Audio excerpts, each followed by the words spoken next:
My mother was 92 years old. One morning, she vanished. My son looked me in the eye and told me, "She's resting at a friend's house." But his hands were trembling. And when I discovered the truth, I understood that my own son had locked her up to steal everything from her. It wasn't a family matter anymore. It was a crime. If this story touches your soul, please subscribe. Every day I upload true stories that could be yours. Tell us where you are watching from. My name is Robert Guillermo Carcedo Benavides. I am 74 years old. And that morning, when I opened the door to my mother's room and saw the empty bed, I knew that something was terribly wrong. It wasn't intuition. It was certainty. Like when you know someone has died before the phone rings. The bed was perfectly made. Too perfect. My mother never made the bed like that. She always left the sheets wrinkled, the pillow crooked. "Why make it if I'm just going to lie down again?" she would say. But that morning, the sheets were stretched out like in a hotel, and her wheelchair was still there, empty, in the corner. Her medicine was intact.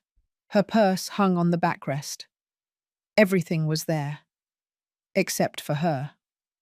I left the room with my heart pounding in my chest. I went to the kitchen.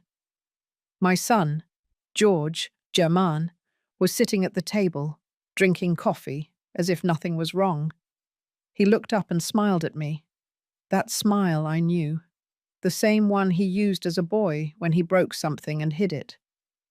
"Morning, Dad," he said, calmly, too calmly. I grabbed the doorframe because I felt my legs giving out. "Where is your grandmother?" I asked him. My voice came out hoarse, almost breathless. George took another sip of coffee before answering. "She went with Aunt Rose, Rosanna, to spend a few days."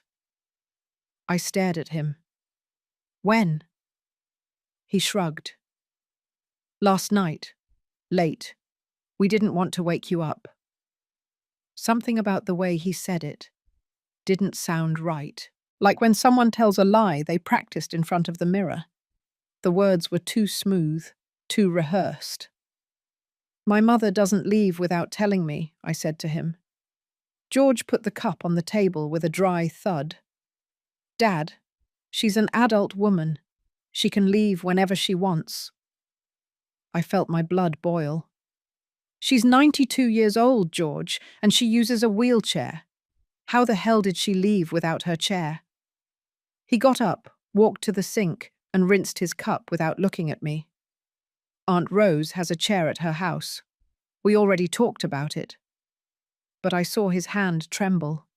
Just for a second. But I saw it. I walked over to the wall phone. That old device that Eva, insisted on keeping because cell phones run out of battery. I dialed Aunt Rose's number. 1, 2, 3 rings. No answer. I dialed again. Nothing. "She's not answering," I said to George, without taking my eyes off him. He put on his jacket and grabbed his car keys. "She must be busy, Dad. Or sleeping. You know she sleeps late." And he left. Just like that. Without saying goodbye. Without looking me in the eye. The door closed, and I was left alone in that enormous kitchen, the phone still in my hand. And then I started to tremble. Not from cold, from fear. Because deep down, I already knew. I already knew. I went back to my mother's room. I opened the closet. All her clothes were there. The dresses she wore to go out. Her sweaters. Her orthopedic shoes. Everything. I opened the nightstand drawer. Her rosary. Her reading glasses. The book she was reading. I opened her purse. Her ID. Her wallet with old photos. Her house keys. Everything was in its place, as if she had never left. But then, where was she? I sat on the bed and grabbed her pillow. It smelled like her perfume, that cheap perfume she bought at the drugstore. And for the first time in many years, I felt like crying. But I didn't cry. Not yet. Rage was still holding me up. I called my daughter, Graciela. She answered on the third ring. "Dad, what's wrong?" she asked me. She always knew when something was wrong. "Your grandmother is gone," I told her. "George says she went with Aunt Rose, but something doesn't add up." There was silence. Then I heard Grace take a deep breath, as if preparing to say something she didn't want to say. "Dad, Aunt Rose is in the hospital. She's been there for almost a month. She had a bad fall." I felt the floor open up beneath me. "What?" My voice came out as a strangled cry. "I thought you knew, Dad. I told you 2 weeks ago." But I didn't remember. Or maybe I hadn't wanted to remember. I hung up without saying goodbye. And then yes. Then I cried. I got up and started searching. I opened drawers, closets. I looked through papers. I was looking for something, anything, that would tell me where my mother was. I found old bills, photos, letters from years ago, but nothing recent. Nothing that explained this nightmare. I went to the living room and saw the house phone. I dialed the hospital number. "St. Mary's Hospital, Hospital San Vicente," a female voice answered. "I need to speak with Rose Miller, Rosanna Benavides. She's my sister." The woman typed something on a computer. "Yes, Mrs. Miller is admitted here, but she cannot receive calls. She is in recovery." I squeezed the phone so hard I felt like I was going to break it. "Since when?" 3 weeks, sir." I hung up and I screamed. I screamed until my throat hurt. George returned that night. He came in with a bag of food and left it on the kitchen table. "I brought a rotisserie chicken, pollo asado," he said, as if nothing had happened. I was sitting on the couch, in the dark. I hadn't turned on the lights. I hadn't eaten. I had just been there, sitting, trying to understand. "I called the hospital," I told him, without looking up. George walked toward me slowly. "Aunt Rose has been admitted for 3 weeks." George left the bag on the table. "Dad, you're confused." I moved closer. We were face to face. "Where is my mother?" He looked at me without blinking. "I told you. She's with your aunt." "Don't lie to me." My scream filled the house. George took a step back. For the first time, I saw something in his eyes. Not fear, but calculation. As if he were measuring how much he could tell me, how much he could keep lying. "Dad, calm down," he said, raising his hands. "You're upset. Sit down. Let's talk." But I didn't want to talk. I wanted answers. "Where is she?" I repeated.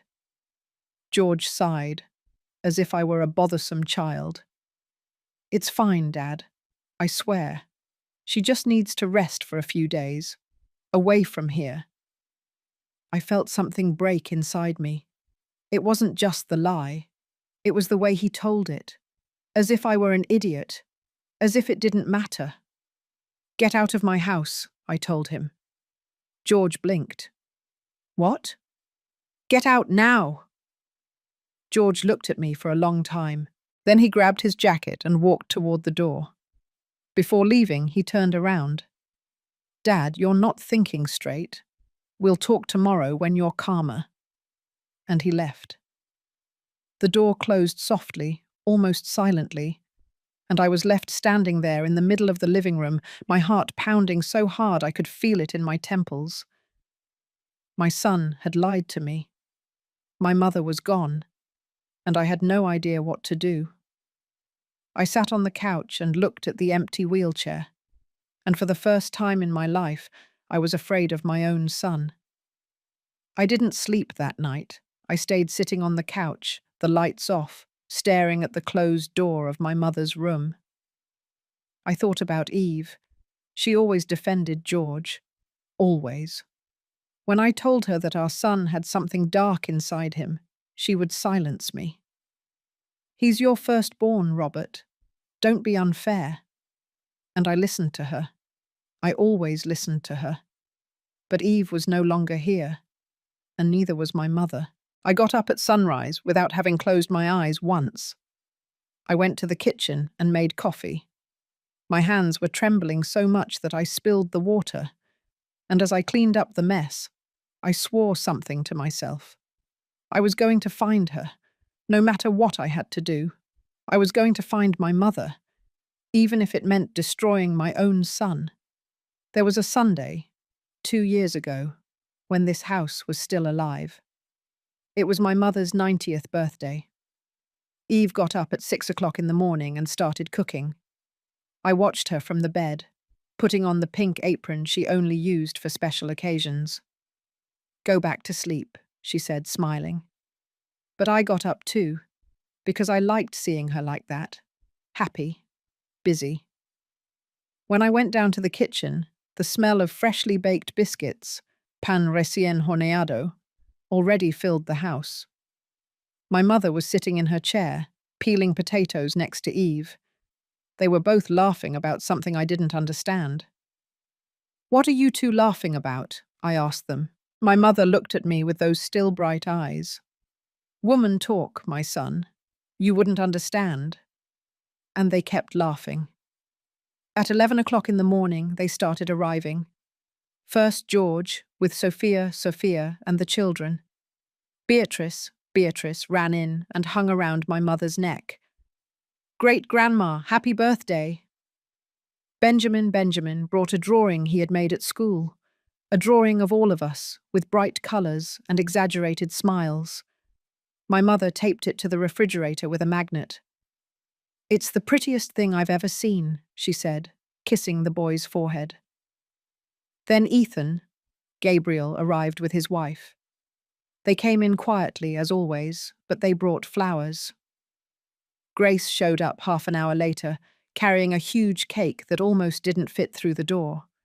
And Giovanni called from the United Kingdom, Italia, his face pixelated on the cell phone, singing "Happy Birthday" with a strange accent that made us all laugh. The table was full. Heads, plates, glasses, food, hands grabbing bread, voices overlapping. Eve was serving the pot roast, estofado, and my mother was telling her, "Don't give me so much, Eve, or I won't be able to finish it." But Eve filled her plate anyway. George was at the head of the table, telling Ethan about a new business he was setting up. "This time it's going to work," he said, with that confidence he always had. Sophia watched him in silence, with a smile that didn't reach her eyes. I watched them from my chair, and at that moment, with the house full of noise and life, I thought, this is happiness. I didn't know it was the last time we would all be together like that. After eating, George got up to give a toast. He raised his wine glass, and we all fell silent. "To Grandma," he said, "the strongest woman I know. She raised all of us, and now she takes care of us from her chair, with that wisdom only age can bring." We all applauded. My mother's eyes were moist. Eve squeezed her hand. But I saw something strange. I saw how George looked around the house as he spoke, as if he was evaluating, calculating, measuring the value of things. Sophia noticed it too. She got up from the table and went out to the backyard. I followed her. "Are you okay?" I asked her. She looked at me with tired eyes. "Mr. Robert, your son is changing, and I don't know if it's for the better." But I didn't want to listen to her. 6 months later, Sophia left. She took Beatrice and Benjamin. George showed up at home one Saturday morning with red eyes and wrinkled clothes. "She left," he told me, sitting down in the kitchen. "She said she can't stand me anymore, that I'm a failure." Eve hugged him. "You're not a failure, my son. You're just going through a difficult time. But I didn't say anything, because I knew Sophia was right. George was changing. Every business he set up failed. Every promise he made was broken. And every time he came home, he was angrier, more desperate. My mother looked at me from her chair. "Robert, help him," she told me. And I, as always, nodded. 1 year later, Eve started feeling sick. At first, it was just tiredness. "It's my age," she would say, dismissing it. But then she started coughing, a dry, deep cough that woke her up at night. I took her to the doctor. They sent us for tests. I waited in the waiting room while they took x-rays. When she came out, her face was pale. "What did they tell you?" I asked her. She grabbed my hand. "Nothing yet. We have to wait for the results." But I saw the fear in her eyes, that fear that can't be hidden. A week later, the doctor called us. "You need to come in. We need to talk." And I knew. Before getting to the office, I already knew. "It's pneumonia," the doctor told us, looking at the x-rays against the light. "But it's complicated. At her age, we have to be very careful." Eve squeezed my hand hard. The doctor kept talking, using words I didn't understand. Antibiotics, oxygen, monitoring. But I only heard the buzzing in my ears. They admitted her that same afternoon. I stayed with her. I slept in a chair next to her bed, or tried to sleep, because every time I closed my eyes, I heard her cough. My mother came every day. She sat on the other side of the bed and held Eve's hand. "You have to get out of here, honey," she would tell her. "This family needs you." But Eve grew weaker every day. I called the children. Grace arrived the next day. She took a week off work and stayed at the hospital with us. John flew from the United Kingdom. Ethan came after his shift. But George always had an excuse.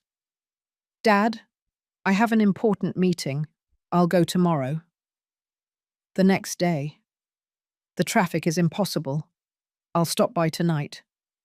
And at night, "The kids need me. Tomorrow for sure." Eve waited for him. Every time the room door opened, she looked up, hoping to see him. And every time it wasn't him, her face dimmed a little more. One afternoon, with her voice barely audible, she told me, "Don't be hard on him, Robert. George has a lot of pressure." I thought it was kindness, but it wasn't. Eve died on a Thursday. I was reading the newspaper to her. I read her the news every day, even though she could barely respond anymore. I was in the sports section when I noticed she had stopped breathing, just like that. Suddenly, without warning, her hand, which was holding mine, went limp. "Eve," I said. Nothing. "Eve?" I touched her face. It was cold. I called the nurses. They came running, but there was nothing more to be done. I stood there, next to the bed, looking at her motionless body. 52 years past get and she was gone just like that, in silence, just like she was. I called the children. Grace was in the cafeteria. She came up crying. John took a taxi straight from the airport. Ethan arrived in an hour. George answered the phone on the 5th ring. "Dad, I'm busy." "Your mother died," I told him. There was silence. "I'm on my way." He arrived the next day, at the funeral, with a wrinkled black suit and an unshaven face. "I'm sorry, Dad," he said, hugging me quickly. "I heard late. But I had called 3 times. I had left him messages. During the burial, his phone didn't stop ringing. I saw him answer twice, moving away from the group, speaking softly. When we threw dirt on the casket, George wasn't even crying. He just looked at his phone. My mother was next to me, leaning on her cane. She grabbed my arm and whispered, "You don't have to do it." I didn't say anything, because I didn't know what to say, because deep down, a part of me was already starting to understand who my son really was. After the funeral, the house emptied. Everyone left, and I was left alone with my mother. We sat in the living room, not talking, looking at the photos of Eve on the wall. "Robert," she said, after a long time, "now it's just you and me, but we're going to be okay." I nodded, but I didn't believe her, because nothing was going to be okay anymore. The first few months, we tried to keep the routine. I cooked, she helped me peel vegetables. We watched television together at night. But the house was too big, too silent. And then George started coming over. "Dad, I came to help you," he would say. He brought food, stayed for dinner, offered to fix things. And I, the idiot, opened the door to him, because I thought maybe Eve was right. Maybe he just needed time. But I was wrong. And when I realized it, it was already too late. 2 weeks after the funeral, George knocked on the door one Sunday morning. He brought a woman. "Dad, I want you to meet Tiffany, Fabiana," he said, walking in without waiting for an invitation. She was young, maybe 35 years old, thin, with dyed blonde hair and a smile that didn't reach her eyes. She wore tight jeans and high heels, as if she were going to a party and not visiting an old man in mourning. "Nice to meet you, Mr. Robert," she said, extending her hand. She had long nails, painted red. When I shook her hand, she squeezed hard, too hard. My mother was in the living room, sitting in her chair. Tiffany approached and spoke to her as if she were a child. "Hello, Grandma, how are you?" My mother looked her up and down and didn't say anything. She just nodded. Tiffany started coming every week, always with George, always with some comment about the house. "This kitchen is very old-fashioned, isn't it?" she would say, running her finger over the countertop as if looking for dust. "You should really modernize it." "Oh, the bathroom needs renovating. The ceiling could fall in." My mother looked at her suspiciously. One afternoon, when George and Tiffany left, my mother grabbed my arm. "That woman has snake eyes," she told me. "I don't like her." I laughed. I tried to play it down. "She's just George's girlfriend, Mum. Let's not worry about it." But my mother wasn't laughing. "Robert, listen to me. That woman didn't come here for love. She came for something else." I should have listened to her. But I didn't. One Wednesday afternoon, George arrived with a briefcase. He put it on the kitchen table and pulled out some papers. "Dad, I need Grandma to sign this," he told me, showing me documents full of small print. I took the papers and tried to read them, but I didn't understand anything. "What is this?" I asked. George ran his hand through his hair impatiently. "It's to renew the house insurance. Routine. I just need her signature." I called my mother. She came slowly, shuffling her feet. "What's wrong, my son?" she asked me. George handed her a pen. "Grandma, just sign here. It's for the insurance, so you're protected." My mother looked at the papers. Then she looked at me. "Is it important?" she asked. I nodded, because I trusted my son, and that was my mistake. My mother signed. She scribbled her name on the bottom line with a trembling hand. George quickly folded the papers and put them in the briefcase. "Perfect. Thank you, Grandma." He left without having coffee, without staying to chat. My mother remained seated, looking at the empty table. "Robert," she said after a while, "I signed because you told me it was okay, but I don't know what I signed." I felt a knot in my stomach. I should have asked him to let me read them calmly. I should have called a lawyer, but I didn't, because he was my son, and sons don't deceive their parents, or so I thought. A week later, Lucia didn't come. Lucy was the nurse who took care of my mother 3 times a week. She bathed her, gave her medicine, helped her get dressed. My mother loved her. "Lucy treats me like a person, not like an old lady," she would say. But that Monday, Lucy didn't show up. I called her cell phone. "Mr. Robert," she said, her voice choked, as if she had been crying. "Your son told me they didn't need me anymore. He paid me and asked me not to come back." I felt my blood run cold. "George told you that?" "Yes, sir. He said he was going to take care of things. I'm very sorry. Your mum is a very nice lady." And she hung up. I was left holding the phone, feeling rage rise in my throat. That night, when George came over, I confronted him. "Why did you fire Lucy?" I asked him. He was putting some things in the refrigerator. He didn't even turn around. "Because we don't need her anymore, Dad. I can take care of Grandma." I walked closer. "You don't live here, George. How are you going to take care of her?" He slammed the refrigerator door shut and looked at me. That cold look that reminded me of the boy who sold the dog without permission. "Dad, we're spending money unnecessarily. Lucy charged too much. I can come more often. Or we can look for another solution." Another solution? Those words hung in the air, but I didn't ask what they meant. I was afraid of the answer. Ethan started coming over too, but he didn't come to visit me. He came to talk to George. They would lock themselves in the backyard, talking softly. I watched them from the kitchen window. George would point at the house. Ethan would nod. One afternoon, I went out to the backyard. "What are you talking about?" I asked them.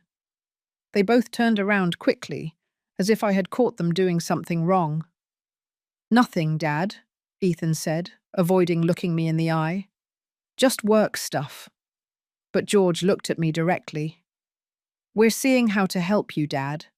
This house is too big for you and Grandma. Maybe you should think about something smaller." I felt like I couldn't breathe.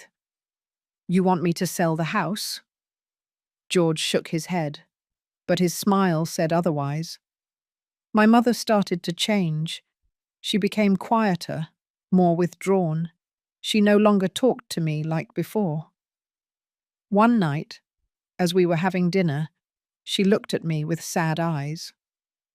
"Robert," she said to me, "your son treats me like I'm stupid." I put down my fork. "What do you mean?" She sighed. "He talks to me as if I don't understand anything. And Tiffany, that woman asks me strange questions." "What kind of questions?" "About papers, about property, about what I have saved." I felt a chill. "And what did you tell her?" My mother looked at me intently. "Nothing, because it's none of her business." But I saw the fear in her eyes, and I did nothing. I did nothing because I didn't want to believe that my son was capable of that. Grace called one Saturday. "Dad, how are you doing?" she asked me. I wanted to tell her everything. I wanted to tell her that George had fired Lucy, that he was bringing papers to sign, that something was wrong. But I didn't. "We're fine, honey," I told her. "Don't worry." Why did I lie? Because I didn't want to worry her. Because I thought I could handle the situation. Because I still had hope that everything was a misunderstanding. "And Grandma?" Grace asked. I looked at my mother, sitting in her chair, her gaze lost on the television. "She's fine," I lied. "She sends her love." When I hung up, my mother looked at me. "You didn't tell her anything?" I shook my head. "I don't want to worry her." My mother sighed. "Shouldn't you? Because I feel like something bad is going to happen." Tiffany and George came one day with a caretaker, a large man with a full beard and small eyes. "Dad, this is Tony, Gonzalo." George said. He's going to come help you with Grandma in case you need anything. I looked at the man. Tony didn't shake my hand. He just nodded. We don't need anyone, I told George, but he ignored me. It's just for safety, Dad. It doesn't cost anything. Tony stayed all afternoon, sitting in the living room, not talking, just watching. My mother was uncomfortable. Robert, I don't like that man, she whispered to me. Me neither, Mum. But when I asked George to take him away, he got angry. Dad, I'm trying to help you, but you don't seem to want help. And he left, leaving Tony sitting in my living room like a guard dog. That night, after Tony finally left, my mother called me to her room. She was sitting on the bed, holding her rosary. Robert, I need to tell you something, she said to me. Her voice was trembling. Your son is scaring me. I sat next to her. What happened? She took a deep breath. He asked me about Uncle Stephen's Esteban property, about the inheritance, about where I keep the papers. I felt my stomach turn. And what did you tell him? Nothing. I told him I didn't remember. But I do remember, Robert. I remember everything. She grabbed my hand tightly. Promise me you won't let him take anything. I nodded, but inside I felt like I had already lost control. My son wasn't helping. He was hunting, and I had been so blind that I didn't see it until it was too late. I decided to make a big dinner, like Eve used to. Every Sunday, she gathered the family. Food, laughter, silly arguments about football, or politics. I thought maybe if we went back to those traditions, things would get better. I called everyone. Grace couldn't come. She was working. John was still abroad. But George and Ethan said yes. Invite Father Andrew and Selmo, my mother suggested. Andrew was the neighborhood priest. He had known the family since my children were little. He was a good man, wise. I thought his presence would bring peace. So I called him. With pleasure, Robert, he told me. I spent all Saturday morning cooking. I made pot roast, estofado, like Eve used to, but it didn't taste the same. On Sunday, everyone arrived at noon. George came with Tiffany, Ethan with his wife, Eleanor. Father Andrew arrived on time, with a bottle of wine and that kind smile he always had. Robert, it's good to see you, he said, hugging me. The house smelled of food. I set the large dining room table, the one we only used for special occasions. My mother was sitting at the head, dressed up in her blue dress. She had combed her hair, put on perfume.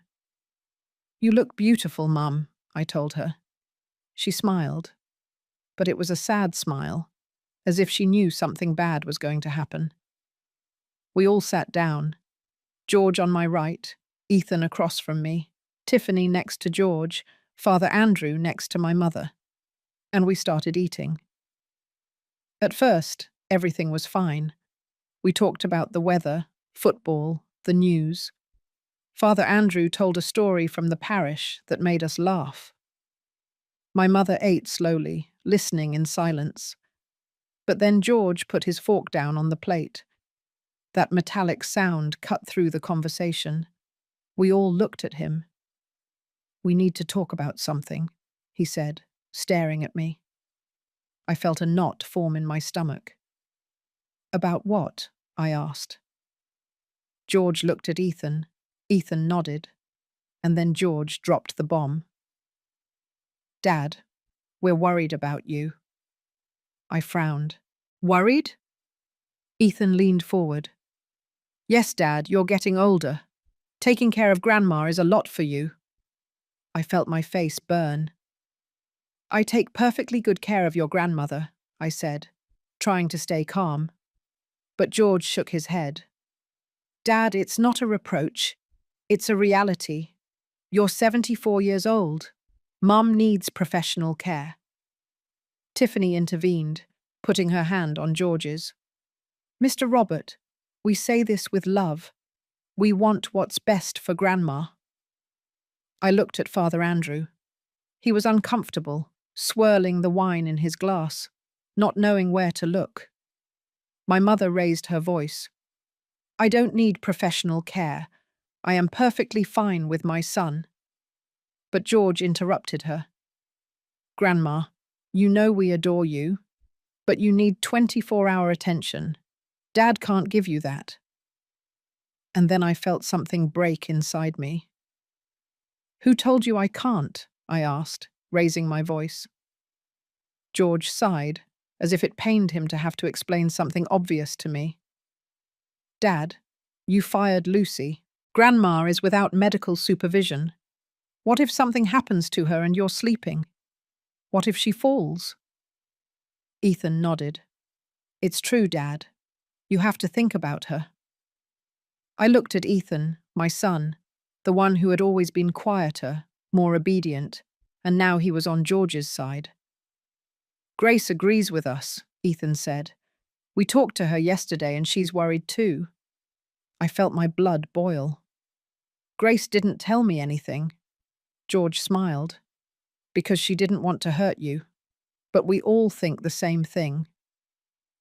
At that moment, the cell phone on the table rang. It was Grace, calling on video chat. I answered. Her face appeared on the screen. Dad, what's going on? She asked. She looked confused. Did George talk to you yesterday? I asked her. She frowned. No, Dad. I haven't talked to George in 2 weeks. Why? I looked at George. He had lied. Again. But before I could say anything, the connection started to fail. Grace's image pixelated. Dad, I can't hear you, her voice said, brokenly, and it cut out. The call dropped. I called back. Nothing. I put the phone on the table and looked at George. Why did you lie? He shrugged. I didn't lie. Maybe I was confused. But his smile told me he knew exactly what he was doing. Father Andrew cleared his throat. Well, I think everyone here wants the best for Mrs. Gertrudis, he said, trying to calm things down. But I didn't want calm anymore. I wanted answers. What professional care are you talking about? I asked. George exchanged a look with Ethan. There's a really nice retirement community on the outskirts of New York City, Las Afueras, George said. With nurses, gardens, activities. Grandma would be happy. I got up from the table. My chair fell backward with a dry thud. You want to put your grandmother in a nursing home? George also stood up. It's not a nursing home, Dad. It's a high-quality community. Tiffany nodded. I know it. It's beautiful. My mother grabbed my arm. Robert, I'm not going anywhere. But her voice was trembling. She was scared. No one is taking my mother, I said, looking George in the eye. He took a step toward me. We were face to face. Father Andrew stood up, trying to mediate. Please, let's calm down, he said. But George wasn't calming down. Dad, you're not thinking clearly. We are all worried. Even Father Andrew can see it. Andrew raised his hands. I didn't say that, George. But George ignored him. If you don't want a community, then let me bring in a permanent caregiver. Tony can stay here. I shook my head. I don't want that man in my house. Ethan intervened. Dad, you're being stubborn. We just want to help. And in that moment, I knew this wasn't help. It was a plan. I left the dining room. I walked out to the backyard. I needed air. I needed to think. I heard someone following me. It was Father Andrew. Robert, he said, putting a hand on my shoulder. Are you okay? I shook my head. No, Father, I'm not okay. My son is trying to take my mother away from me. Andrew sighed. Maybe he truly believes he's helping. I looked at him. You too? The priest looked down. I'm just saying, well, maybe you should consider.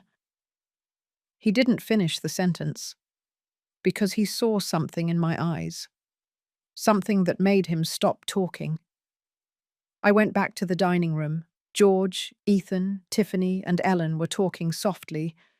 When I walked in, they fell silent. And then I heard it. A laugh. Tiffany's laugh. And in that moment, I knew something was wrong. I want all of you to leave, I said. My voice came out calmly, too calmly.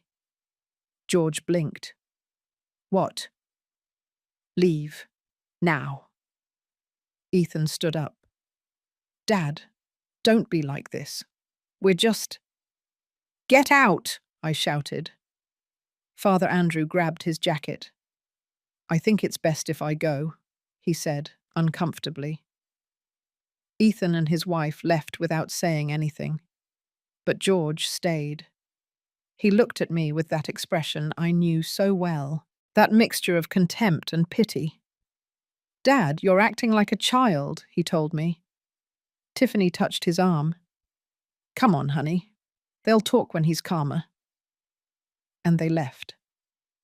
The door closed, and I was left standing there in the middle of the dining room, with the cold food on the table, and my mother crying silently in her chair.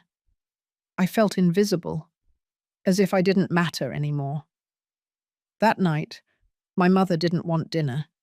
She went to her room early. I cleaned the table, I put away the food, I washed the dishes, and while I did all that, I thought. I thought about how I had reached this point, about how my own son had humiliated me in my own house, in front of Father Andrew, in front of my mother. When I finished cleaning, I went to my mother's room. I knocked on the door. Mom? Silence. I opened it slowly. She was sitting on the bed, holding her rosary, looking out the window. Robert, she said without looking at me, your son has a plan, and we are in the middle of it. I sat next to her. I know, Mum. She grabbed my hand. Don't let him take me. I squeezed her hand. I won't allow it. I swear. But inside, I was afraid. Because for the first time in my life, I didn't know if I could keep that promise. If you are listening to my story, leave me a comment telling me where you are watching from. Knowing that someone is there gives me strength to keep telling it. The days after that dinner were strange. My mother no longer spoke to me like before. Before, when I entered her room in the mornings, she would smile at me. Good morning, my son, she would say, and ask me to tell her what we were going to do that day. But now, when I entered, she barely looked up.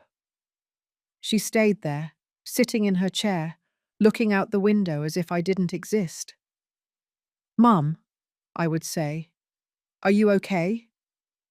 She would nod without looking at me. Yes, I'm fine. But her voice was flat, empty, as if something had been taken from inside her. I tried to talk. I asked her if she wanted to go out to the backyard, if she wanted me to make her favorite tea. But she would just say, whatever you want, Robert, and go back to looking out the window. George came every day. Before, he came 2 or 3 times a week. Now it was every day. He arrived in the morning, locked himself in the room with my mother, and they talked softly. I tried to listen from the hallway, but I couldn't understand what they were saying. When George came out, he always had that smile. Grandma is fine, Dad, he would tell me. She's just a little tired. But when I went in afterward, my mother looked at me with scared eyes. One day I asked her, what does George tell you when he's alone with you? She looked down. Nothing, my son. He just asks me how I am. but I knew she was lying to me. I could see it in the way her hands were trembling. One afternoon, George arrived with Tiffany and Tony. The three of them came in without ringing the doorbell. I was in the kitchen preparing lunch. I heard their voices in the living room. I went out and saw them surrounding my mother. George was kneeling in front of her, talking softly. "Grandma, it's for your own good," he was saying. "Dad can't take care of you the way you should be. You know that." My mother looked at the floor. Tiffany stroked her shoulder. "We love you, Grandma. We just want what's best for you." Tony was standing next to the door, arms crossed like a bodyguard. I walked closer. "What is going on here?" George stood up. "Dad, we were just talking with Grandma." But my mother had tears in her eyes. "Leave her alone," I told them. My voice came out harder than I expected. Tiffany raised her hands. "Mr. Robert, we're just—" "Get out," I interrupted her. "The three of you now." George looked at me with that expression of contempt that hurt me so much. "Dad, you're getting paranoid." But they left, all three of them. When the door closed, I knelt in front of my mother. "What did they say to you?" I asked her. She shook her head. "Nothing, Robert. Nothing important." But her hands wouldn't stop trembling. I hugged her. I felt her small, fragile body trembling against mine. "Mum, you can tell me anything," I whispered to her. But she just cried silently, and I knew something terrible was happening. I couldn't sleep that night. I stayed in the living room, sitting on the couch, with all the lights off. It was almost 3 o'clock in the morning when I heard a noise. It was coming from my mother's room. I got up slowly and walked down the hallway. Her door was ajar. I pushed it open gently. My mother was sitting on the bed, crying. "Mum?" I whispered. She looked up. Her eyes were red, swollen. "Robert," she said with a broken voice, "I can't sleep." I sat next to her. "Why are you crying?" She looked at me for a long time, as if she was deciding whether she could trust me. Finally, she spoke. "Your son told me something." I felt my heart race. My heart. "What did he tell you?" My mother lowered her voice, as if she was afraid someone would hear us. "He told me that you want to put me in a nursing home." I felt like I couldn't breathe. "What?" She nodded, wiping her tears with the back of her hand. "He said you can't handle me anymore, that I'm being a burden, that it would be better for everyone if I went to a place where professionals would take care of me." I felt rage rise in my throat. "Mum, that's not true. I never said that. I never thought that." She looked at me with eyes full of doubt. "But George said that you didn't want to tell me to avoid hurting me. That's why he was arranging everything for you." And in that moment, I understood. George wasn't just taking my mother away from me, he was turning me into the enemy. "Mum, look at me," I told her, cupping her face in my hands. "George is lying to you. I will never, ever abandon you. You stay here with me until God decides." She looked at me intently. I saw how she struggled to believe me. "But he showed me papers," she whispered. "Papers for a residence. He said everything was already settled." I felt my hands trembling. "What papers?" She got up slowly, walked to her closet, and took out an envelope. She handed it to me with trembling hands. I opened it. Inside was a brochure for a geriatric residence and a letter. The letter said, "Dear Mrs. Miller, Mrs. Benavides, your family has requested a place for you. We look forward to receiving you next month." The letter was signed by the director and dated 2 weeks ago. I felt the room spin. "Mum, I didn't sign this. I didn't request any of this." She sat on the bed, defeated. George said you had done it for my own good, that it was for the best. I squeezed the paper so hard it wrinkled. He is manipulating you, and he is using me to do it. My mother started crying again. I don't know what to believe, Robert. I don't know who to believe. And those words destroyed me, because my own mother doubted me. After 74 years of life, after everything we had been through together, my son had managed to put a wall between us. I got up and walked toward the door. I needed to get out of there before she saw me cry.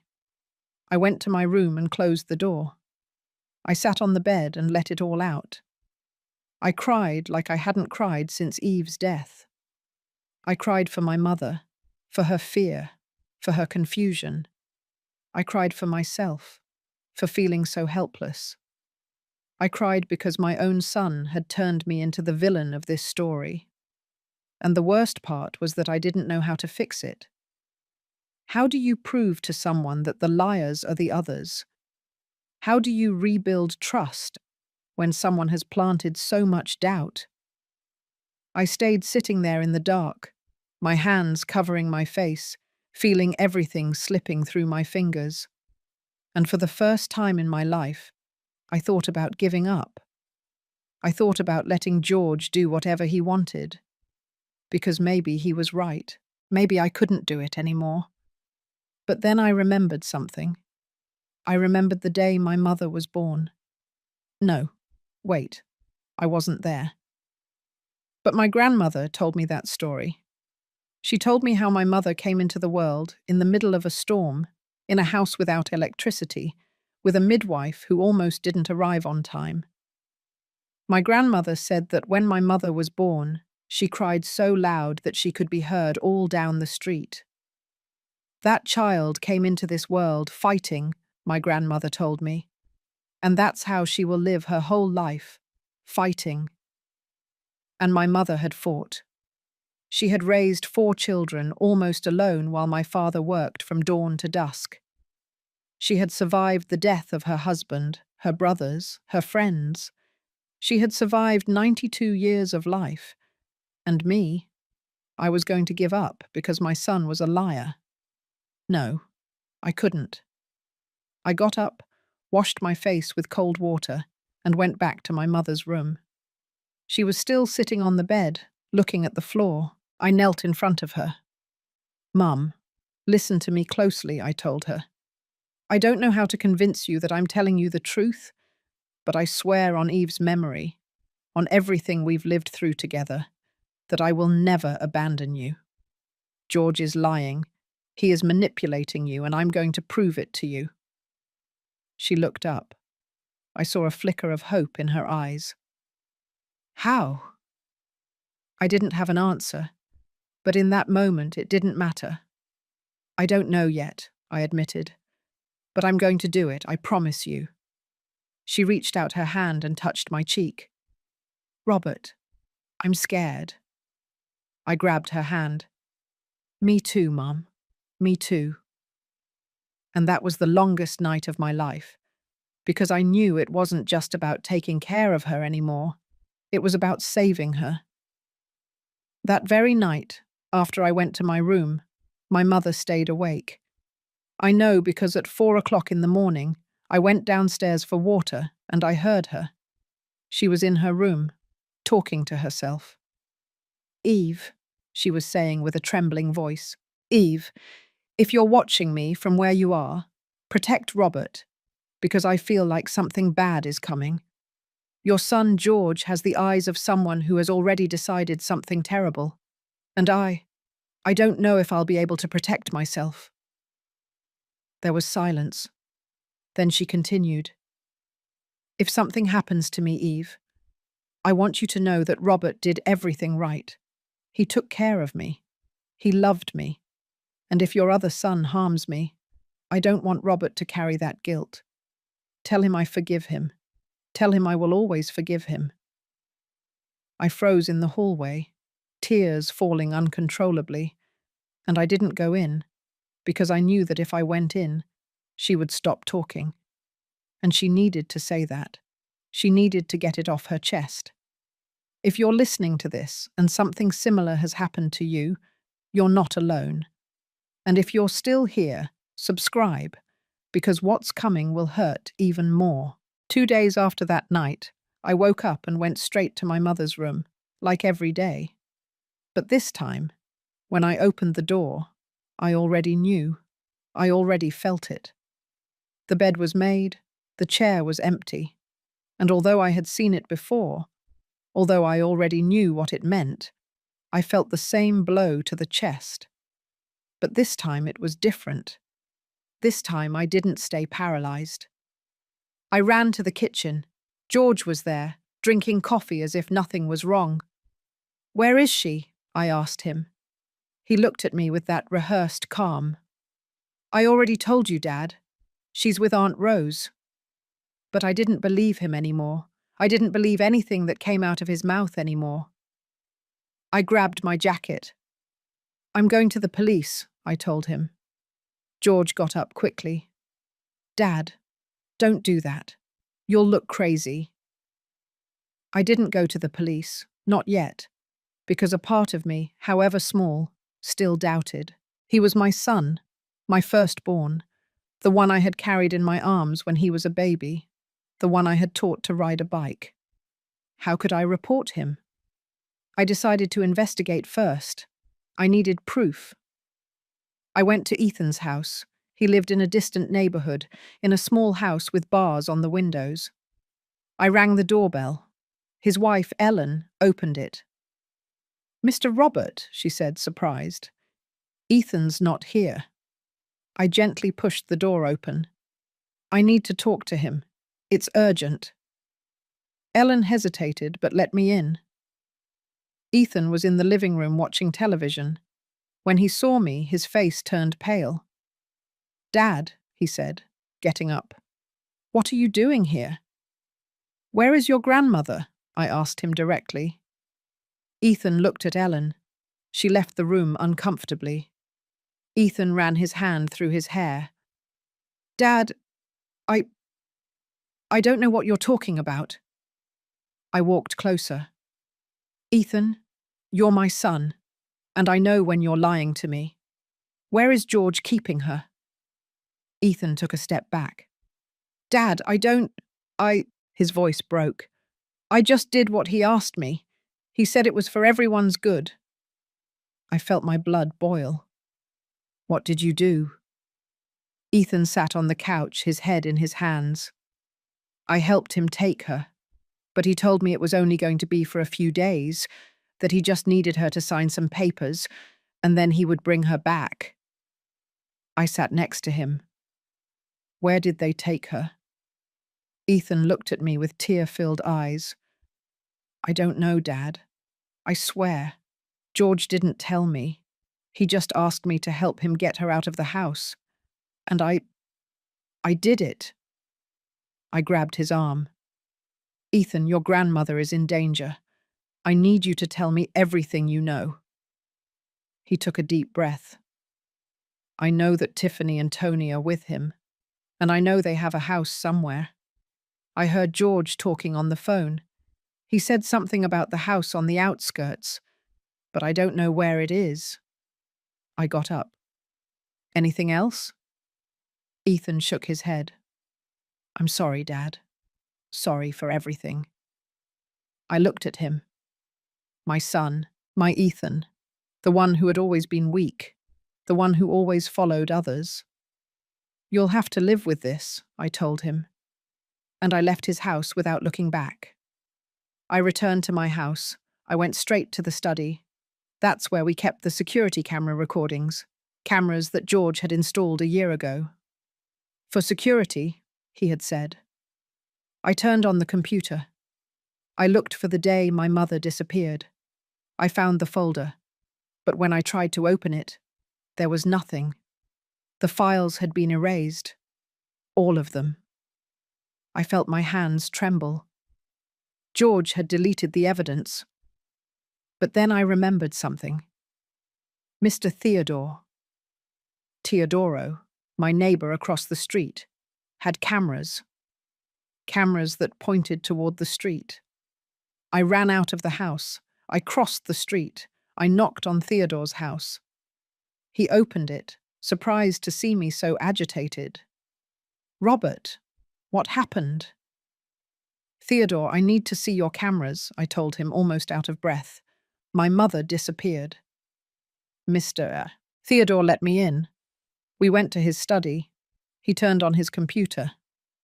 "What day was it?" he asked me. I gave him the date. He searched his files. "Here it is," he said, opening the video. We sat in front of the screen. I saw my house, the empty street. It was 11 o'clock at night, according to the clock in the corner of the video. And then it appeared. A black van. It stopped in front of my house. The passenger door opened, and George got out, then Tiffany, and then Tony. The three of them walked toward my door.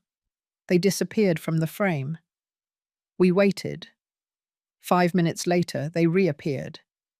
George and Tony were carrying something. A wheelchair, with my mother sitting in it. Her head was bowed. She wasn't moving. They put her in the van, and they drove away. I felt like I couldn't breathe. Mr. Theodore put a hand on my shoulder. "Robert, what is going on?" I couldn't speak. I just stared at the screen. My son. My own son. He had taken my mother out of her house in the middle of the night, like a thief, like a criminal. "I need a copy of this," I told Theodore with a trembling voice. He nodded. He recorded the video onto a USB drive and handed it to me. "Go to the police," he told me. "Now?" I grabbed the drive with trembling hands. I left his house.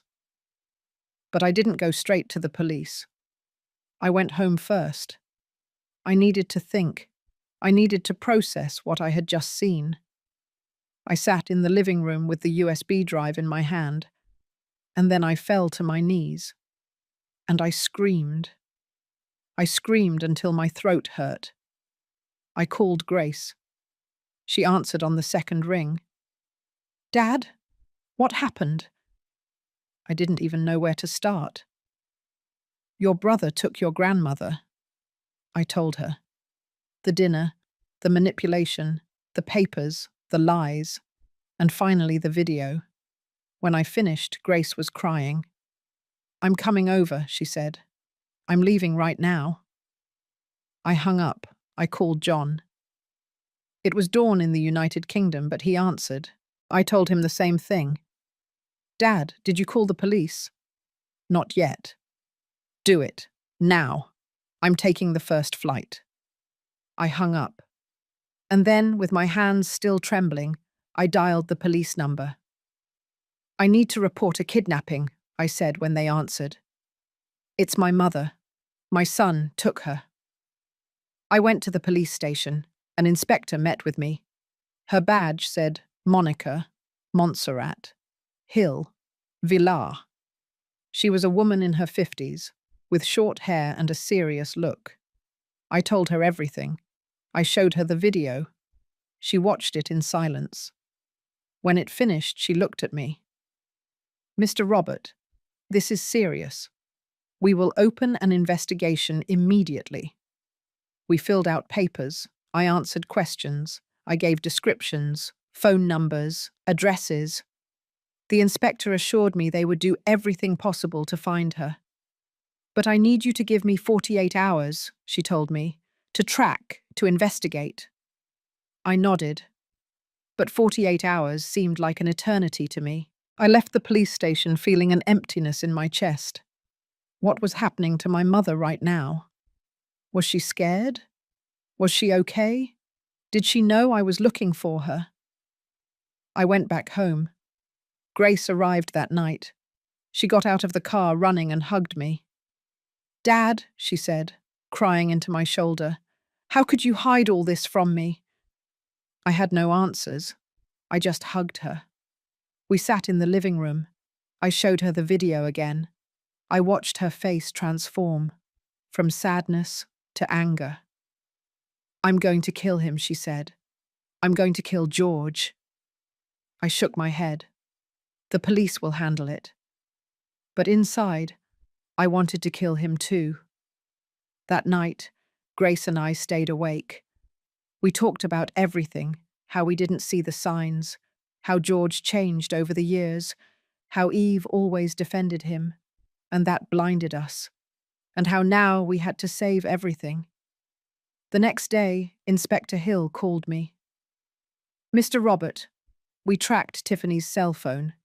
We have a location, a house on the outskirts. We are heading there with a warrant. I'll keep you informed. I hung up. Grace looked at me. What did she say? They found her. I think they found her. We got in the car. We followed the police. We arrived at an abandoned house on the outskirts of the city, but when the police went in, the house was empty. Empty. No one was there. Not my mother, not George, not Tiffany, not Tony, just old furniture and dust. The inspector came out, frustrated. They fooled us. They left false clues. I sat on the curb. Grace sat next to me. And in that moment, I thought I had lost her forever, that my mother was going to die somewhere dark, and I would never know where. Until my phone rang. It was an unknown number. I answered, and I heard her voice. Robert, it's me, your mother. Mum! My voice came out as a strangled cry. On the other side of the line, I heard her ragged breathing. Robert, my son. Her voice was barely a whisper, weak, scared. But it was her. It was my mother. I got up from the curb where I was sitting. Grace looked at me with wide eyes. Is it her? She asked. I nodded with the phone pressed to my ear. Mum, where are you? Are you okay? I heard background noise, like wind, or maybe traffic. No, I don't know where I am, she said. Her voice was trembling. I managed to get out. A lady helped me. She lent me her phone. I felt my heart was going to explode. What lady? Where is she? Her name is Linda. Belinda. She says she lives near where they kept me. Inspector Hill was next to me. I signaled to her. She approached quickly. It's my mother, I told her. Hill grabbed her radio. I need to track this call. Now. I went back to the phone. Mum, stay where you are. I'm coming to get you. Can you tell me what you see around you? I heard my mother breathing with difficulty. There's a store, a grocery store. It's called Pete's Corner, El Rincón de Don Pedro. Hill was already typing on her cell phone. I found it, she said. It's 20 minutes from here. I grabbed Grace's arm. We found her. My daughter started to cry, but they were tears of relief, of hope. Hill called for backup. In less than 2 minutes, there were 3 patrol cars ready. Let's go, she told me. We got in the car. During the drive, I didn't let go of the phone. I kept talking to my mother. Mum, I'm coming. Hold on. Don't hang up. She was coughing on the other side. Robert, I'm cold. I felt my heart rake. I'm coming, Mum. I'm coming. Grace was driving. She was fast. Too fast. But I didn't tell her to slow down. I wanted to get there too. The patrol cars were ahead of us, with their sirens on. The cell phone crackled. Mum? Silence. Mum? More silence. And then I heard another voice, an older woman's voice. Hello? Are you the lady's son? Yes, I said, almost shouting. I'm Robert. I'm Linda. Your mother is very weak. I took her to my house. She's lying down. What is your address? Linda gave me the address. It was 2 blocks from the store. We arrived in 15 minutes. Linda's house was small, painted yellow, with a garden full of flowers. I got out of the car before Grace fully braked. I ran to the door. I knocked. Linda opened it. She was a woman in her 60s, with grey hair pulled back in a bun. Come in, she told me. I entered, and there she was, my mother, lying on an old sofa, covered with a knitted blanket. Her eyes were closed. Her face was pale, paler than I had ever seen it. I knelt beside her. Mom, I whispered. She opened her eyes slowly. When she saw me, a tear rolled down her cheek. Robert, you came? I grabbed her hand. It was freezing. Of course I came, Mum. I was always going to come. Inspector Hill came in with a paramedic. We need to examine her, she said. The paramedic knelt next to me. He checked her vital signs. She's dehydrated and has mild hypothermia. She needs to go to the hospital. I nodded, but before they took her away, my mother grabbed my arm.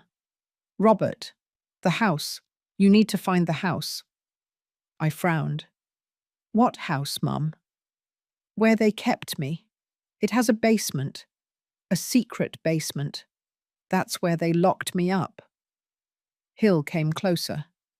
Mum, can you tell us where that house is?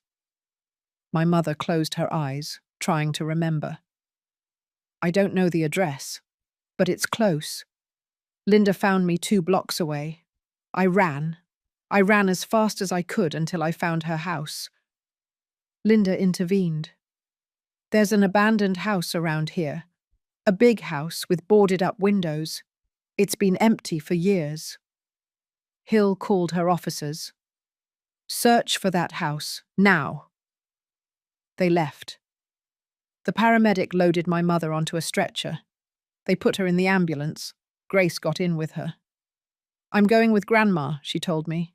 You go with the police. I hesitated, but my mother looked at me from the stretcher. Go, my son. Find your son and bring him to justice. Those words gave me strength. I nodded. The ambulance left, and I got into Hill's car. We're going to find them, she told me. I promise you. And I wanted to believe her. I wanted to believe that this was going to end well. But something in my chest told me the worst was yet to come. We found the house in 10 minutes. Linda was right. It was a big, old house with boarded-up windows and an overgrown yard. It looked like something out of a horror movie. The patrol cars surrounded the place. Hill got out of the car with her weapon drawn. Stay here, she told me. But I got out too. It's my family, I told her. I'm going with you. She hesitated, but she nodded. We walked toward the front door. One of the officers kicked it. It opened with a creak.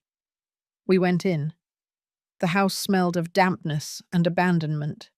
There was dust-covered furniture, cobwebs in the corners. Police, Hill shouted. Come out with your hands up. Silence. We walked slowly, checking every room. Nothing. The house seemed empty, and then one of the officers shouted from the back. Inspector, there's a door here. We ran to where the officer was.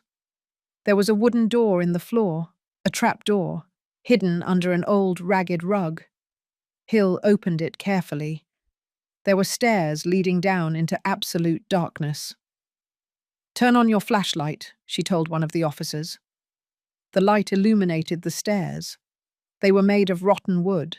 They creaked with every step. We went down slowly. The air was thick, freezing, hard to breathe. It smelled of dampness, mold, urine, fear, confinement, of that smell that places where people suffer have. Water was dripping down the walls. There were dark stains on the floor that I didn't want to identify. We reached the bottom. It was a small, narrow basement, with bare concrete walls and a single light bulb hanging from the ceiling that flickered. And there, in a corner, slumped over a broken plastic chair, was Tony, tied up with ropes, his face dirty, his eyes blindfolded, trembling. Hill approached him and took off the blindfold. Tony blinked, disoriented. When he saw the weapons, he started to shake. "Don't shoot," he said. "I was just doing what they paid me to do." Hill untied him. "Where are the others?" Tony pointed toward a door at the back of the basement. "They hid there when they heard the sirens." Hill and the officers walked toward the door. They kicked it open. And there they were, George, Tiffany, and Ethan, the three of them cornered in an even smaller room. George had a cell phone in his hand. He was trying to make a call. When he saw us, he dropped the phone. Tiffany was sitting on the floor, crying. And Ethan, my Ethan, had his face in his hands. "Hands up!" Hill shouted. "All of you!" The three obeyed. The officers handcuffed them, and I was left standing there, looking at my son, handcuffed like a criminal, because that's what he was, a criminal. We all went back up to the house. Outside, there were more patrol cars now. Neighbors had gathered, watching from their windows and yards. They put George, Tiffany, Ethan, and Tony in separate patrol cars. I stood in the street, watching them take my sons away.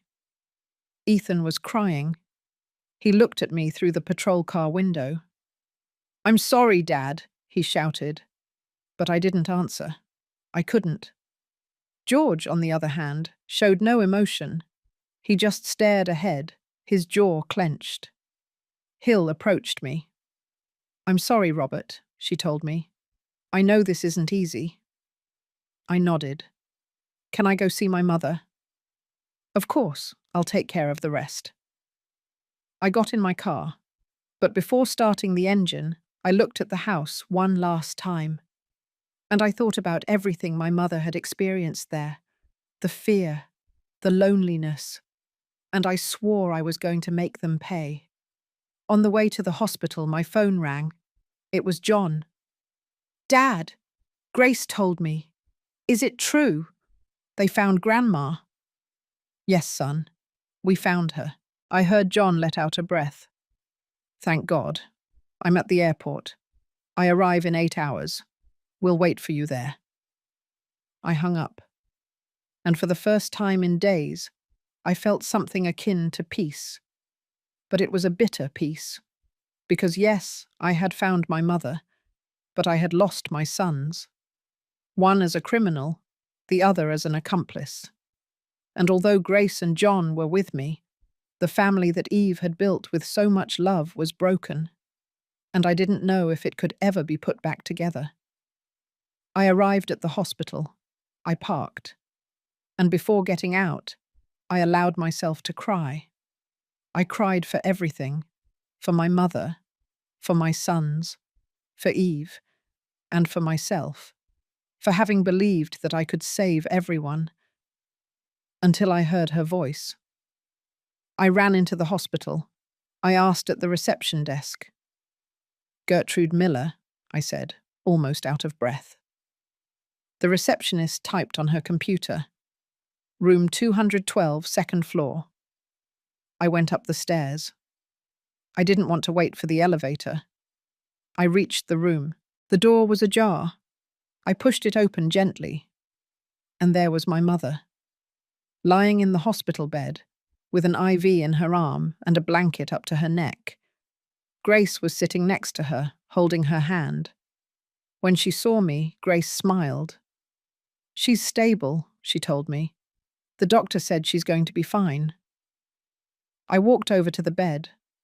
My mother had her eyes closed, but she was breathing calmly. I sat on the other side and grabbed her other hand. And there we stayed, the three of us, in silence. My mother opened her eyes half an hour later. She looked at me. Then she looked at Grace. And she smiled. a weak smile, but real. "My children," she said in a hoarse voice. "You were here. I knew you would come." I felt a lump in my throat. "Mum, I'm sorry. Sorry for not taking better care of you." She shook her head. "You took care of me, Robert. You always did." Grace stroked her hair. "Grandma, what did they do to you?" My mother closed her eyes. I saw her face darken. "They locked me up, in a basement, without light, without hot water. George came every day. He brought me food, but only if I signed papers." I squeezed her hand. "Did you sign anything?" She shook her head. "No, I pretended I was confused, that I didn't understand. And he got angry, but I didn't sign anything." She took a deep breath, as if just remembering it hurt her. "There were moments, Robert, when I thought I was going to go crazy. Down there, in that cold basement, without knowing if it was day or night. I started talking to myself. I talked to your father. I would tell him, 'Honey, can you see me from where you are? Our grandson has me locked up like an animal, but I won't break. I won't give him that satisfaction.' And then I talked to you, Robert.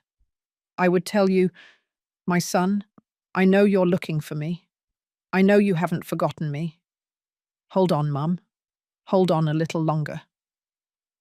I held on to those thoughts as if they were a rope, because if I stopped believing, if I stopped resisting, then he would win. And I wasn't going to let him win. 92 years of life, Robert. 92 years of fighting, and I wasn't going to give up there." Grace got up. "I'm going to find the doctor. I need to know when she can go home." She left the room. I was left alone with my mother. She looked at me intently. "Robert, there's something you need to know." I leaned toward her. "What, Mum?" She took a deep breath. "I had a box.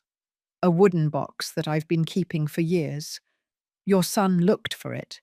He rummaged through all my things, but he never found it." I frowned. What was in that box? My mother smiled, a sad smile. "The truth. A letter from my mother, your grandmother.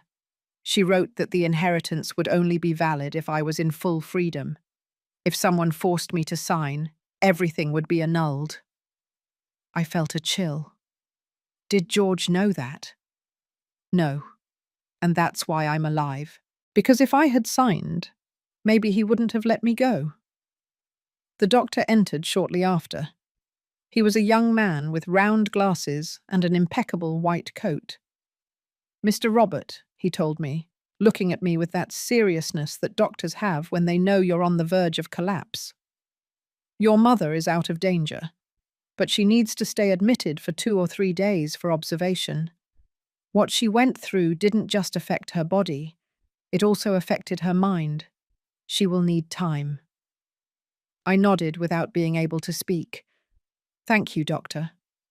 He put a hand on my shoulder. "You should rest too. You look like you haven't slept in days." And he left.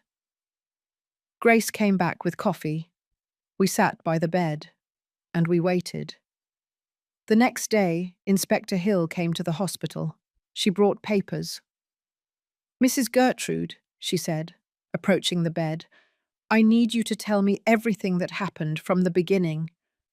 And my mother told. She told how George took her out of the house in the middle of the night, how they took her to that house, how they locked her in the basement, how Tiffany threatened her, how Tony watched her, and how Ethan, my Ethan, was there the first day, helping. Hill took notes. When my mother finished, Hill closed her notebook. "This is enough to charge them with unlawful confinement, extortion, and threats." 3 days later, there was a hearing. I didn't want to go, but Hill told me it was important. "Your presence can help," she told me. So I went. Grace came with me. John had arrived from the United Kingdom. The three of us entered the courtroom. It was a cold place with white walls and wooden benches. We sat in the front row, and then they brought them in.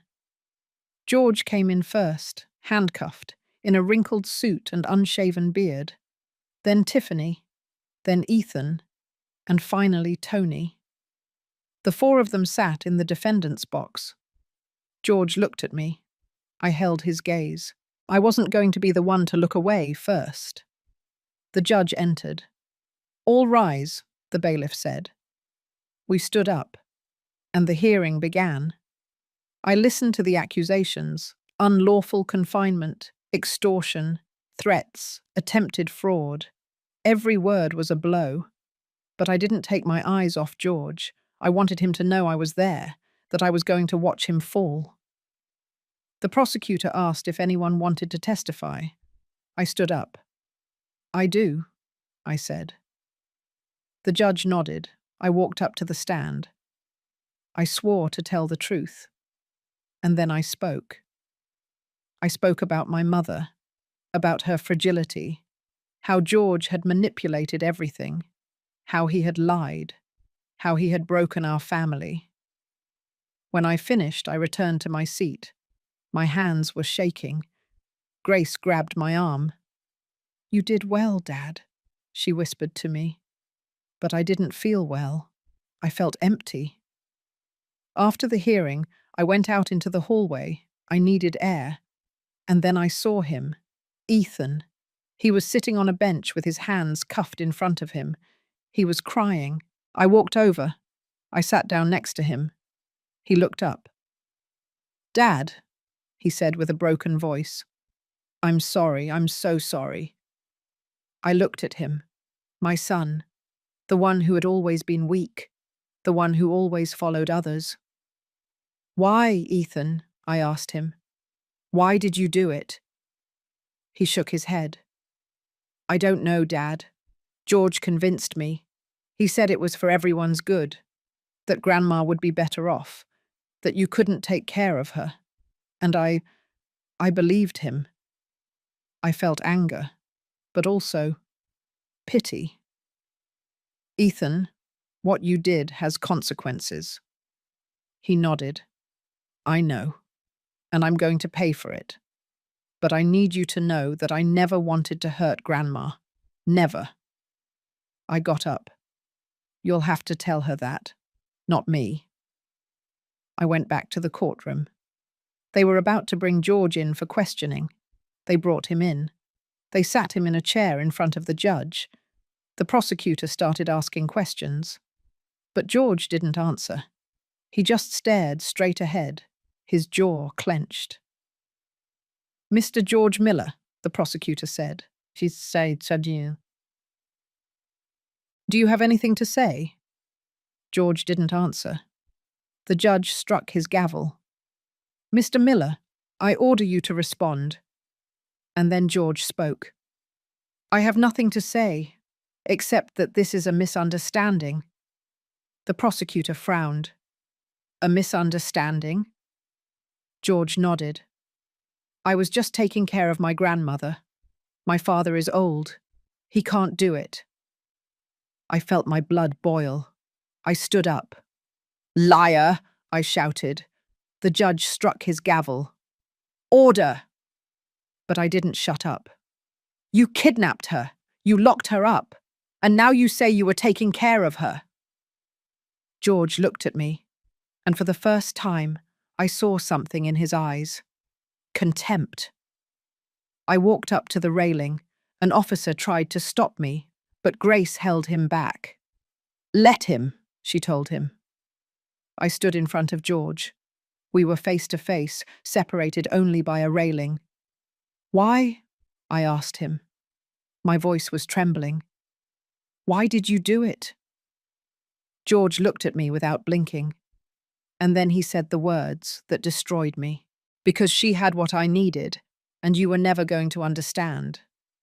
I felt the world stop. "Money?" I asked. "All this was for money." George shrugged. Not just money, also properties, stocks, things she kept and never used. I had debts. I needed that. I shook my head. She's your grandmother. And you're my father, George replied. So what? Blood means nothing when your life is ruined. I backed away. I couldn't believe what I was hearing.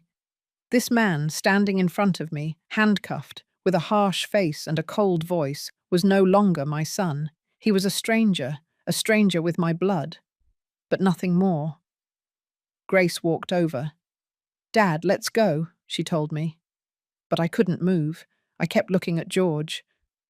"You know what's the worst part?" I told him. "Your mother defended you until the last day of her life, and you didn't even make it to her funeral on time." George didn't respond. He just looked away. And in that moment, I knew. I knew I had lost him forever. That the son I had raised, the one I had carried in my arms, had disappeared years ago. And this man, this criminal, was all that was left. The judge ordered pre-trial detention for all four, George and Tony without bail, Tiffany and Ethan with high bail. We left the courthouse. Outside, the sun was shining. Life went on as if nothing had happened. But for me, everything had changed. John hugged me. "Dad, I'm so sorry," he told me. I nodded. I had no words. We got in the car. We went back to the hospital. My mother was awake when we arrived. She smiled when she saw us. "How was it?" she asked. I sat next to her. "George is going to pay for what he did."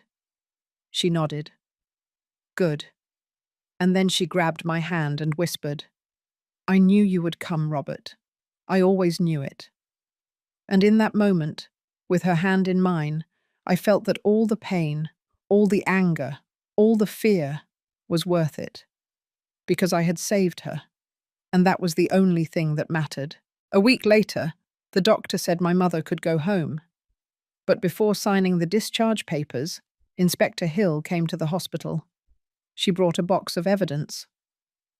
"Mrs. Gertrude," she said, sitting next to the bed, "we found this in the house where they kept you. We believe it's yours." She opened the box.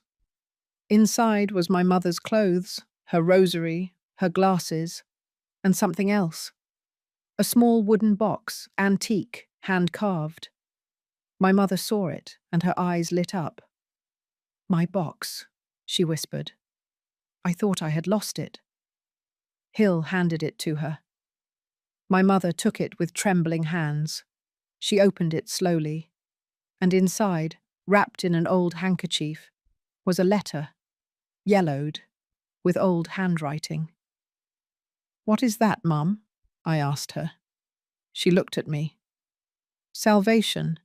This letter was written by my mother, your grandmother, more than 50 years ago, when she received Uncle Stephen's inheritance." I moved closer. "What does it say?" My mother unfolded the letter and began to read aloud. Her voice trembled, but it was firm. "I, Mary Maria Miller, del Carmen Arostegui, declare that the inheritance received from my brother Stephen will only be valid for my daughter Gertrude if she is in full freedom and in full possession of her mental faculties. Any document signed under coercion, threat, or deception will be considered null. This is my last will." Silence. Hill raised her eyebrows. "Is that a legal document?" My mother nodded. "It's registered at the notary's office 53 years ago." I felt something break inside me, but it wasn't pain, it was relief. "Mum, that means—" She nodded. "That everything George did was in vain. Even if I had signed, it would be worthless. The inheritance would never have reached him." Grace, who was next to the window, approached. "Grandma, did George know this?" My mother shook her head. No, I never told him. I never told anyone, except the family lawyer, Mr. Armando, but he died years ago. Hill took notes. This changes everything. With this document, we can add attempted fraud to the charges. My mother closed the box. Robert, she said, looking at me intently, I knew George was going to try something. That's why I kept this box as if it were my life, because it was. 2 days later, there was another hearing. This time, the prosecutor presented the letter as evidence. The judge read it in silence. Then he looked at George. Mr. Miller, were you aware of the existence of this document? George didn't answer. His lawyer, Mr. Salazar, stood up. He was a heavy man, with a moustache and an expensive suit. Your Honor, my client had no knowledge of that document. Therefore, he cannot be charged with fraud. The prosecutor smiled. No knowledge? Then why did he try to get Mrs. Gertrude to sign property transfer documents without the presence of a public notary? Salazar stammered. That is... The judge struck his gavel. Mr. Salazar, did you advise your client in this process? Salazar turned pale. I just... Answer yes or no. Silence. And then Salazar bowed his head. Yes. The judge ordered the immediate arrest of Salazar for complicity in attempted fraud and advising to commit a crime.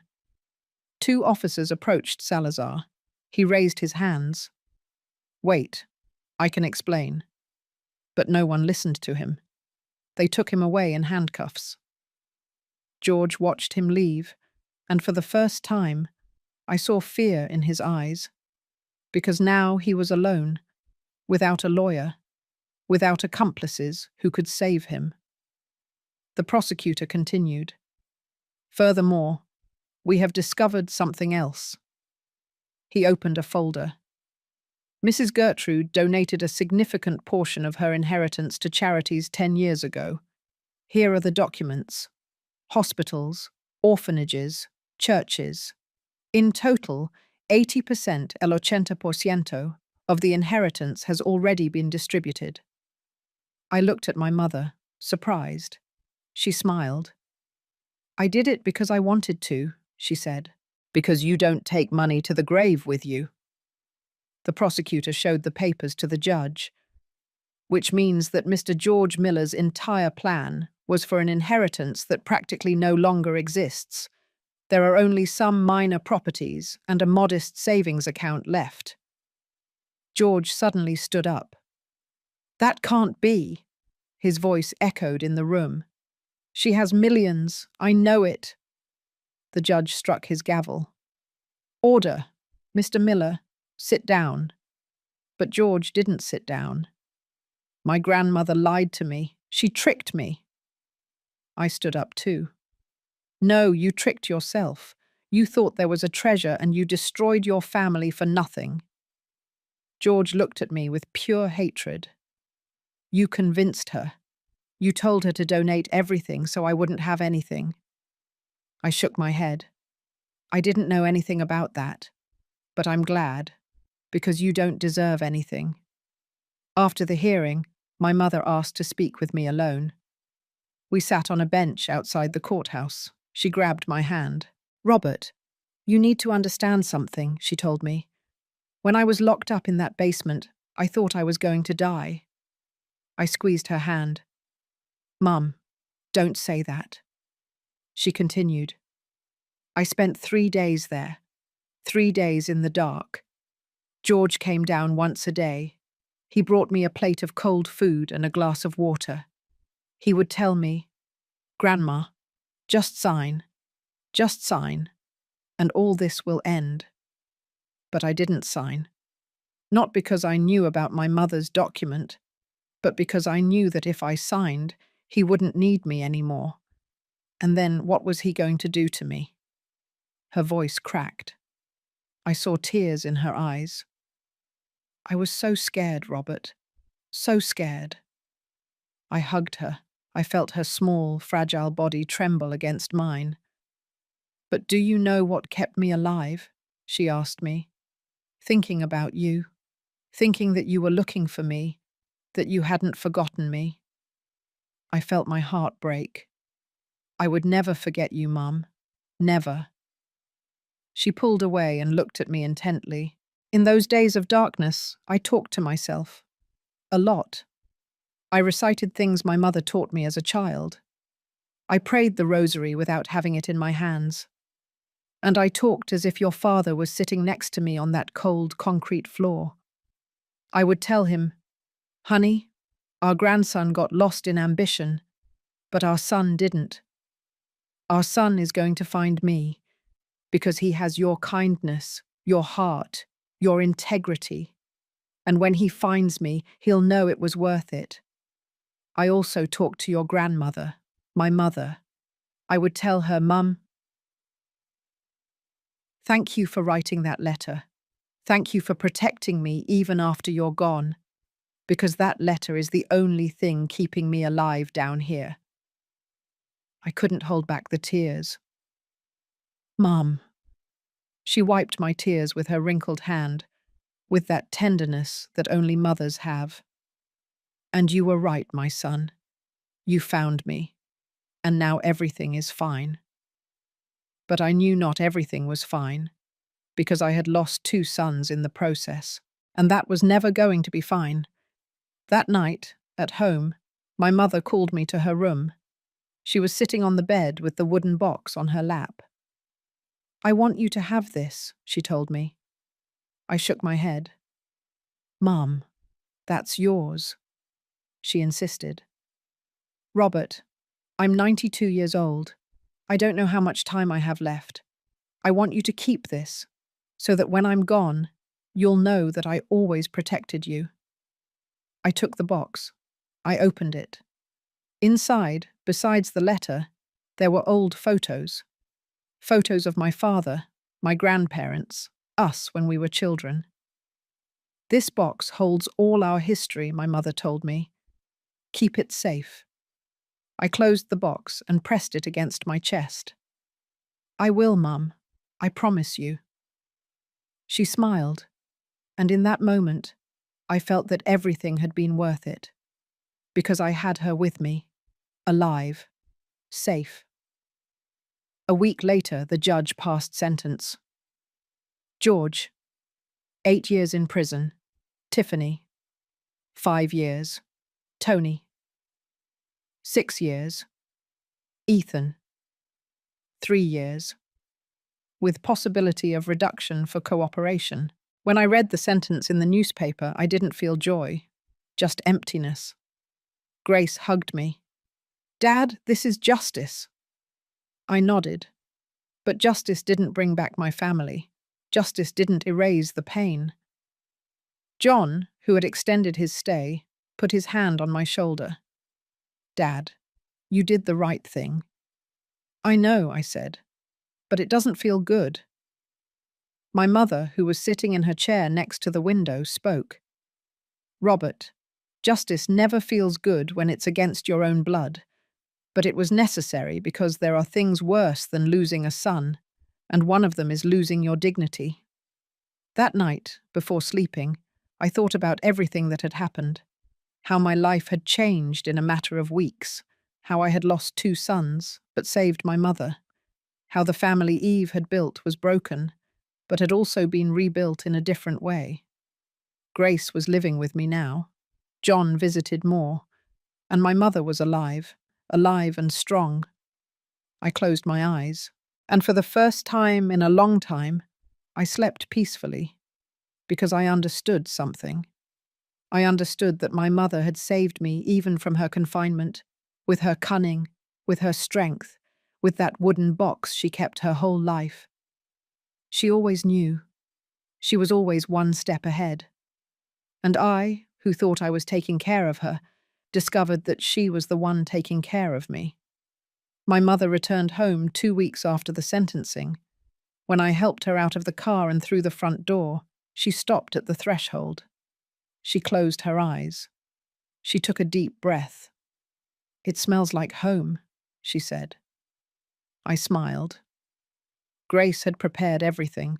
She had cleaned the house, changed the sheets, put fresh flowers in every room.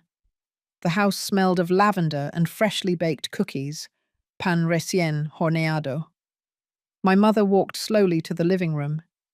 She sat in her chair, the same one she had been sitting in thousands of times before. "This is where I belong," she said. "Not in a basement, not in a hospital. Here." I knelt beside her. "And here you are going to stay. Forever." She stroked my cheek. "I know, my son. I know." The following days were about healing. Grace had officially moved back in. She quit her job in the other city and got one here. "I want to be close to you," she told me. "I've lost too much time away." John visited every weekend. He brought pizza, comida italiana, wine, stories from his life abroad. The house, which had been so empty and silent after Eve's death, was alive again. One Sunday, as we were having lunch all together, my mother raised her glass of water. "I want to make a toast," she said. We all fell silent. "To family, the real one, the one that stays when everything falls apart." We clinked glasses, and for the first time in months, I felt whole. Almost whole. 2 months after the sentencing, I received a letter. It came from the prison. The sender was Ethan. I opened it with trembling hands. Grace was with me. "What does it say?" she asked. I read aloud. "Dad, I don't expect you to forgive me. I know what I did is unforgivable. But I need you to know that a day hasn't gone by that I haven't regretted it. I was weak. I let George convince me of something horrible, and now I'm paying for it. But what hurts me the most is not being here. It's knowing that I let you down. You, Grandma, Mum. If I could go back in time, I would do everything differently. I love you, Dad, and I hope someday I can look you in the eye again. Ethan." I folded the letter. I felt a lump in my throat. Grace looked at me. "Are you going to go see him?" I didn't know. Not yet. One afternoon, Father Andrew came to visit us. He brought a bottle of wine and a Bible. "I've come to pray with you," he said. We sat in the living room, my mother, Grace, John, the priest, and I. Andrew read a passage about forgiveness, about how forgiving doesn't mean forgetting, but letting go of the burden. When he finished, he looked at my mother. "Mrs. Gertrude, how do you feel?" She smiled. "I feel free, Father, for the first time, in a long time." Andrew nodded. "And you, Robert?" I looked at my hands. "I don't know, Father. Not yet." He put his hand on my shoulder. "Forgiveness takes time. Don't rush it. When you're ready, it will come." But I wasn't sure if I would ever be ready to forgive George. Ethan, maybe. But George, no. One night, my mother asked me to sit in the backyard. It was cold, but she insisted. We wrapped ourselves in blankets and sat on the old plastic chairs. "Robert," she said, looking at the stars, "did I ever tell you how I met your father?" I smiled. "1,000 times, Mum." She laughed. "Well, I'm going to tell you again." And she told me. The story of how they met at a carnival, how he asked her to dance, how they fell in love. I had heard it so many times, but that night was different, because after everything we had been through, that story was no longer just a story. It was a reminder that true love exists, and that it's worth fighting for. When she finished her story, my mother looked at me. "I took care of you as a child," she said. Her voice was soft, almost a whisper. "I changed your diapers. I fed you. I taught you to walk. And now you took care of me when I was old. You saved me, you protected me. My eyes filled with tears. Mum, I just... She raised her hand. Let me finish. The rest, Robert. Time will put it in its place. George will pay his debt. Ethan will find his way. But you and I, we already won, because we are still together. I grabbed her hand. I'm always going to be with you, Mum. She squeezed my hand. I know, my son. I know. And we stayed there, sitting under the stars, in silence. A silence that was no longer heavy. It was peace. In time, I started visiting Ethan in prison. It wasn't easy. The first visits were awkward. He cried. I didn't know what to say, but little by little we started rebuilding something. It wasn't the same as before. It never would be, but it was something. Ethan told me how George had manipulated him, how he had painted a picture of a better future if they just helped Grandma. He convinced me that we were saving her from you, Ethan told me one afternoon. He said you were neglecting her, and I believed him because I've always been weak, Dad. I've always followed others. I sighed.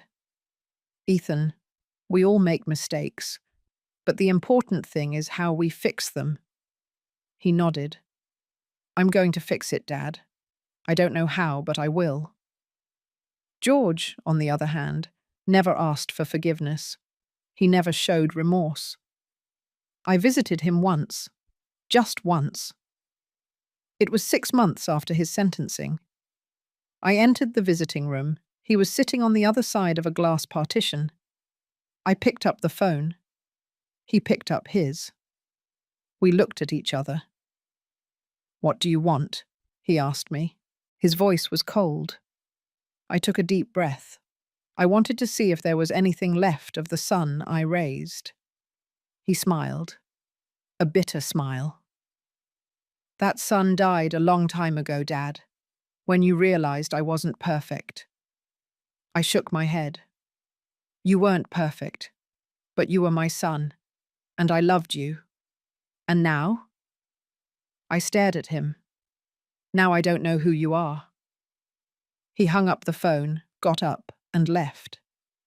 I stayed there, watching him disappear through the door, and I knew I had lost him forever. Life continued. Days turned into weeks, weeks into months. My mother regained her strength. She started cooking again, taking care of the garden, laughing. One afternoon, while we were preparing dinner together, she said to me, "Do you know what I learned from all of this?" I stopped chopping onions. "What, Mum?" She looked at me. "That family isn't blood. Family is who stays when everything falls apart. John flew from the United Kingdom without hesitation. Grace left her life to be here. You fought against your own son to save me. That is family." I nodded. Eve always said that. My mother smiled. Eve was wise, wiser than all of us. And we continued cooking, in silence. But it was a comfortable silence, a silence of home. A year later, Ethan was released on parole. He came home. He knocked on the door. I opened it. We looked at each other. His eyes were red. "Dad," he said, "I came to ask Grandma for forgiveness." I let him pass. My mother was in the living room. When she saw Ethan, she stood up. He knelt in front of her. "Grandma, I'm sorry. Sorry for everything." My mother looked at him, and then she did something I didn't expect. She hugged him. "You are forgiven, my son," she told him. "But don't forget, because scars remind us of who we don't want to be." Ethan cried in her arms, and I, watching that scene, understood what my mother had said. Family is who stays, and Ethan, despite everything, had stayed. George hadn't. Today, at 74 years old, I look back and I understand. I understand that pain teaches us more than happiness, that losing a son to his own actions hurts, but not as much as losing my dignity. My mother is still here, with me, stronger than ever. Grace lives in the room next door. John visits every month. Ethan comes for Sunday dinner, still carrying his guilt, but trying to be better. And George chose his path. I chose mine. And I learned that true love doesn't betray. It stays, even if it hurts. Even if everything falls apart, it stays. And that, in the end, is the only thing that matters. And today I understand that family is not chosen by blood. It is chosen by who stays when everything falls apart. My mother taught me that, and I will never forget it. And you? Has someone in your own family ever betrayed you? How did you overcome it? Tell us in the comments. If this story touched your heart, leave me your like and subscribe. Every day, I share true stories that could be yours. Your comment gives me strength to continue. Thank you for being here, for listening until the end. See you in the next story.